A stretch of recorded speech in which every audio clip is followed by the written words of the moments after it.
ಇಟ್ಟು ಹೋಗುವಂಥ ನಮ್ಮ ಕ್ಷೇತ್ರದ ನಮ್ಮ ತಾಲೂಕಿನ ಜನ ಆ ಒಂದು ಕಾರ್ಯಕ್ರಮ ಆ ಒಂದು ನಿಟ್ಟಿನಲ್ಲಿ ಬಂದಿರತಕ್ಕಂಥ ಜನ ಇತ್ತಿತ್ತಲಾಗಿ ಇವತ್ತಿನ ದಿವಸ ಈ ಸಹಕಾರಿ ಕ್ಷೇತ್ರವನ್ನು ಸಹಿತ ಹಿಡಿತಕ್ಕೆ ತಗೊಳ್ಬೇಕು ಅನ್ನುವಂಥ ಕೆಲವೊಂದು ಜನರ ಒಂದು ಹವಣಿಕೆಗೆ ಇವತ್ತು ಅನಿವಾರ್ಯವಾಗಿ ಜನ ಯಾರ ಕೈಯಾಗ ಕೊಡಬೇಕು ಅನ್ನೋದು ನಮ್ಗೆ ಗೊತ್ತದ, ನಾವು ಅವ್ರ ಕೈಯಾಗ ಕೊಡ್ತೀವಿ.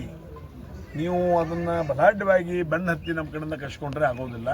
ನಾವು ಪ್ರೀತಿ ಭಕ್ತಿ ಮುಖಾಂತರವಾಗಿ ಯಾರ ಕೈಯಾಗ ಅದು ಇರಬೇಕು ಅವ್ರ ಕೈಯಾಗ ನಾವು ಅದನ್ನು ಕೊಡ್ತೀವಿ ಅನ್ನುವಂಥ ವಿಚಾರದಾಗ ಅವರೇ ನಿರ್ಣಯ ಮಾಡಿ ಅವರೇ ಕೊಡ್ಕೊತ ಬಂದಾರೆ, ಇಲ್ಲಿವರೆಗೆ ಬಂದಾರೆ.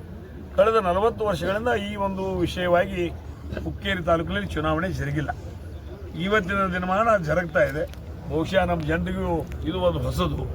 ಆ ಒಂದು ನಿಟ್ಟಿನಲ್ಲಿ ನಮ್ಮ ತಾಲೂಕಿನವರು, ನಮ್ಮವರು, ನಮ್ಮ ಸುಖ ದುಃಖಗಳನ್ನ ಕೇಳೋರು, ಅವರು ಇವತ್ತಿನ ದಿವಸ ಇಲ್ಲಿ ಇರಬೇಕು ಅನ್ನೋಂಥ ವಿಚಾರವನ್ನು ಅವರು ವ್ಯಕ್ತಪಡಿಸ್ತಾ ಇದ್ದರೆ, ಈಗ ಮೇಲಿನಿಂದ ಹೇರುವಂಥ ಒಂದು ವ್ಯವಸ್ಥೆ ನಡೆದಂಥ ಸಂದರ್ಭದಲ್ಲಿ ಈ ಕಾಣದ ಕೈಗಳು ಕೆಲಸ ಮಾಡುವಂಥ ಸಂದರ್ಭದಲ್ಲಿ ಇವತ್ತು ದಿವಸ ನಮ್ಮ ತಾಲೂಕಿನ ಜನ ಅದನ್ನು ಒಪ್ಪೋದಿಲ್ಲ, ಅದು ವಿರೋಧ ಮಾಡ್ತಾರೆ.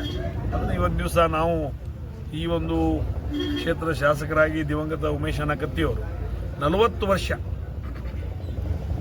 ವರ್ಷ 5 ಪಕ್ಷಗಳಿಂದ 8 ಬಾರಿ ಶಾಸಕರಾಗಿ ಮಂತ್ರಿಗಳಾಗಿ ಇವತ್ತು ದಿವಸ ಕೆಲಸ ಮಾಡಿದ್ದು ಇವತ್ತು ದಿವಸ ಇಡೀ ರಾಜ್ಯಕ್ಕೆ ಗೊತ್ತಿರ್ತಕ್ಕಂಥ ಸಂಗತಿ. ಬಹುಶಃ ಮದುವೆ ಆದ ನಂತರ ಗಂಡ ಹೆಂಡತಿ ಒಮ್ಮೆ ಬಡದಾಡ್ತಾರೆ. ಆದರೆ 50 ವರ್ಷ ಯಾವುದೇ ಪಕ್ಷದಿದ್ದರೂ ಸಹಿತ ಉಮೇಶ್ ಕತ್ತಿಗೆ ಮತ್ತು ಮತದಾರರಿಗೆ ಇನ್ನೂವರೆಗೆ ಒಂದು ಕೈ ಬಳ್ಳ ಬರೋದು ಬೇಯೋದು ಏನು ನಮ್ಮಲ್ಲಿ ವ್ಯವಸ್ಥೆ ಅದು ಇಲ್ಲ. ಒಂದೇ ಕುಟುಂಬ ಥರ ಬಂದಿದ್ದೀವಿ ನಾವು. ಹುಕ್ಕೇರಿ ತಾಲೂಕು ಇರ್ಬೋದು, ಹುಕ್ಕೇರಿ ಕ್ಷೇತ್ರ ಇರ್ಬೋದು, ಒಂದೇ ತಾಲೂಕಿಂತ ಒಂದೇ ಕುಟುಂಬ ಥರ ನಾವು ಬಂದೀವಿ. ಮುಂದೆ ಒಂದೇ ಕುಟುಂಬ ಥರ ಇರಬೇಕಂತ ನಾವು ಬಯಸ್ತೀವಿ. ಆದರೆ ಅದನ್ನು ಕೆಲವಷ್ಟು ಜನರಿಗೆ ನೋಡೋಕ್ಕಾಗ್ತಾ ಇಲ್ಲ. ಅದನ್ನು ನೋಡ್ಲಿಕ್ಕಾಗದಾದ್ರೆ ಇವತ್ತು ಅನಿವಾರ್ಯವಾಗಿ ಅವರು ತಮ್ಮ ರಾಜಕೀಯ ಬೇಳೆಯನ್ನು ಇದರಲ್ಲಿ ಬಿತ್ತುಕೊಳ್ಬೇಕಂತಾರೆ. ಅದು ಎಷ್ಟೇ ಪ್ರಯತ್ನ ಪಟ್ಟರೂ ಸಹಿತ ಹುಕ್ಕೇರಿ ಮತಕ್ಷೇತ್ರದ ಜನ, ಅದು ಹುಕ್ಕೇರಿ ತಾಲೂಕಿನ ಜನ ಸಂಘ ಸಂಸ್ಥೆಗಳನ್ನು ಬಿಟ್ಟುಕೊಡೋದಿಲ್ಲ, ಈ ಒಂದು ರಾಜಕೀಯ ಹೊರಗಿನವರ ರಾಜಕೀಯ ವ್ಯವಸ್ಥೆಯನ್ನು ಬಿಟ್ಟುಕೊಡೋದಿಲ್ಲ.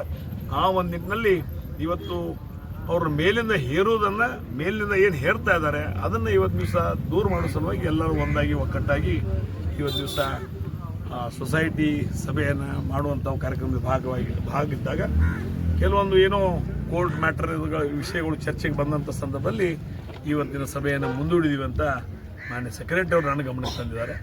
ಅಷ್ಟೇ ಈ ವಿಷಯವಾಗಿ ನನಗೆ ಗೊತ್ತು.